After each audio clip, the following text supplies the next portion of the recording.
Hey, I'm Scott Stein, and here next to me is a very large all-in-one computer. It's the Vizio CA27T B1.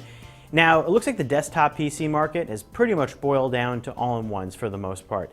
These big, all-containing monitors with slight bases, your iMacs have them, your Dells have them, Vizio has them. Vizio came out with this last year, and it's a pretty attractive product. Now, it's not a super budget model like you might think. It's actually priced in the middle tier compared to other computers like it. This is the high-end version in Vizio's line. There's a 24-inch, and this 27-inch starts at $1549 for a set of configurations that includes a quad-core Core i7 processor. Now, I'm going to get to that in a moment. 8 gigs of RAM, a 1 terabyte hard drive, and this big, bright 1920 by 1080 display with touch.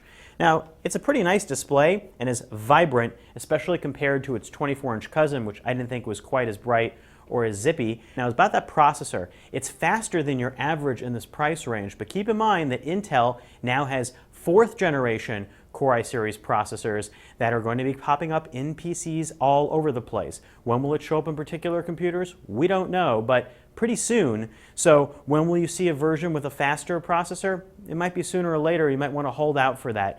But the value package here is still pretty solid, and it does have a couple of TV-related features that you might like. One is that it comes packaged with an IR remote. There are also 2 HDMI inputs on the back, so if you like using your computer as a television in your dorm or wherever, so that's nice. But there's not a lot else here in the equation that's really going to reach out and grab you. Particularly, there's no higher-end graphics like NVIDIA or AMD gaming graphics, and there's no optical drive, but most of these PCs don't have optical drives at this point.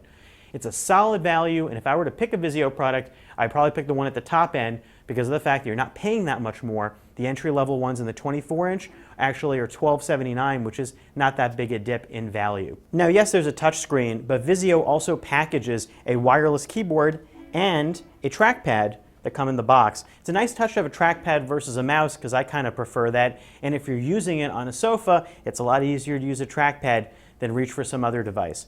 One annoying/nice thing that comes in the box, and I'll explain why I say that, is this. It is actually a subwoofer that doubles as the power brick. Now, it does give nicer sound, but you're dealing with another box that you have to connect to, as opposed to just taking your cable and plugging it right into the wall. I don't like having that many things on my desk, but if you really love having a subwoofer, maybe you'll be happy. I'm Scott Stein, and that's a look at the Vizio 27T B1 that is currently available.